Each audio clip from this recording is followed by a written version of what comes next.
Bienvenue à notre plongée d'aujourd'hui. On explore un scénario assez troublant tiré d'une chronique qui imagine un futur proche. Ça parle d'un concept qu'ils appellent le virus mental mort-vanité. L'idée, c'est que dans un monde post-pandémie, le désespoir d'une génération pourrait comme muter, devenir une forme vraiment perverse d'expression de soi. Une espèce de contagion idéologique qui s'installe chez des jeunes déjà fragilisés, tu sais. On va regarder ça de plus près. Absolument. Puis, la source qu'on regarde suggère que les années après la COVID ont laissé des cicatrices psychologiques assez profondes. Ça a comme préparé le terrain.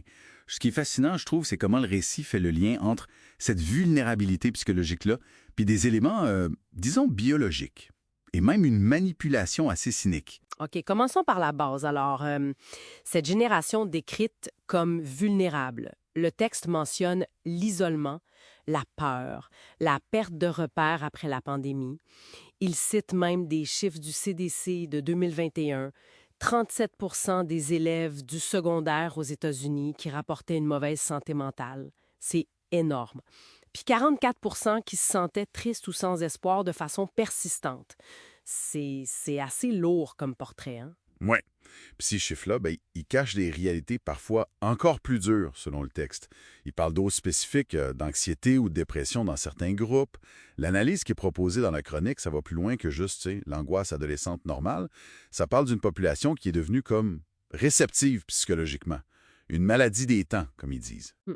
Puis le récit ajoute même une dimension biologique à cette fragilité-là. Il fait référence à une étude dans PNS qui aurait observé une maturation du cerveau plus rapide chez certains ados après les confinements. Surtout chez les filles, apparemment. Exact. Puis cette maturation accélérée-là, selon l'étude citée dans notre source, elle serait liée à un risque plus élevé de troubles neuropsychiatriques. Fait que ça vient s'ajouter, dans le scénario de la chronique, là, à la détresse psychologique, puis aussi à l'érosion des supports sociaux, comme le lien avec l'école, par exemple.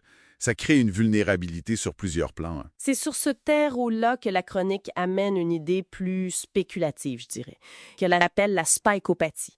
L'idée avancée dans ce texte, c'est que la protéine spike, que ce soit après une infection ou la vaccination, pourrait comme persister dans certains tissus, le cerveau, les ganglions, la moelle osseuse, et causer une inflammation chronique même sans le virus. Oui, puis le récit pousse ça plus loin. Il suggère que cette inflammation persistante pourrait affecter la surveillance immunitaire du cerveau, puis même le comportement. Ça pourrait mener à des symptômes comme le brouillard cérébral, la fatigue chronique, la dissociation, ce genre de choses.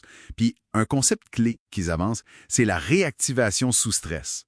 Genre une inflammation latente qui se réveille avec des stresseurs physiologiques. Rendant, dans cette fiction, les gens comme neurologiquement prédisposés à des états émotionnels extrêmes. C'est wow! C'est fascinant et troublant en même temps comme idée, narrative. Puis comment ça mène au fameux virus mental mort-vanité? C'est là que l'idéologie embarque selon le récit. Ce n'est pas décrit comme un simple abandon, là. C'est l'autodestruction qui devient comme un acte de défi, une performance pour attirer l'attention, avec des hashtags comme #DeathNow ou #NoFuture. La chronique décrit une contagion qui se passe sur les médias sociaux, alimentée par des exemples vraiment choquants, parfois mis en scène de façon macabre. Ça va même jusqu'à mentionner du financement par des activités illégales assez sordides, disons. Ouf! Ça dépeint une contagion vraiment virulente. Mais l'histoire s'arrête pas là, hein? C'est pas juste une propagation spontanée. Non, exact. Il y a une twist importante dans le récit. Le texte révèle une manipulation orchestrée par une élite genre privilégiée puis cynique, qui surnomme les Trust Babies. Le récit affirme que ce groupe-là aurait pas juste observé le phénomène, il l'aurait activement alimenté. Ils auraient manipulé certains événements pour amplifier le chaos, peut-être éliminer des rivaux, ou même profiter d'une sorte d'économie macabre basée sur ce désespoir. Ils auraient exploité les vulnérabilités, autant psychologiques que biologiques dont on a parlé tantôt. Ah, OK. Une couche de manipulation, en plus. Ça rend ça encore plus sombre. Puis, comment ça finit par sortir, cette manipulation-là, dans le scénario? Selon l'histoire, ça sort via des enquêtes, des fuites de données, ce genre de choses. La vérité éclaterait, puis ça montrerait que plusieurs des actes les plus viraux, c'était en fait des mises en scène orchestrées par cette élite. J'imagine que ça finit pas bien, cette révélation-là. Pas doute. L'impact final, décrit dans la chronique, c'est pas la guérison. C'est une fracture sociale irréparable. La confiance envers les institutions, envers l'élite, est complètement brisée.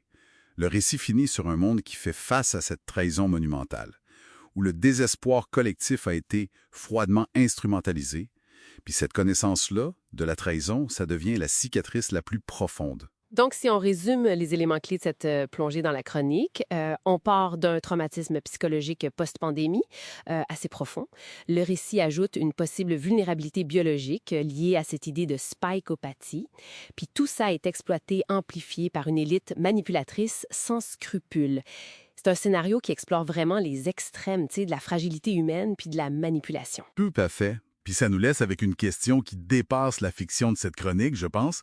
C'est quoi les implications dans notre monde réel quand la détresse collective, qu'elle soit psychologique ou potentiellement liée à des facteurs biologiques qu'on comprend encore mal, rencontre des systèmes ou des individus prêts à l'exploiter, que ce soit pour le pouvoir ou pour le profit. Qu'est-ce que ça fait au tissu social, à la confiance qu'on a les uns envers les autres?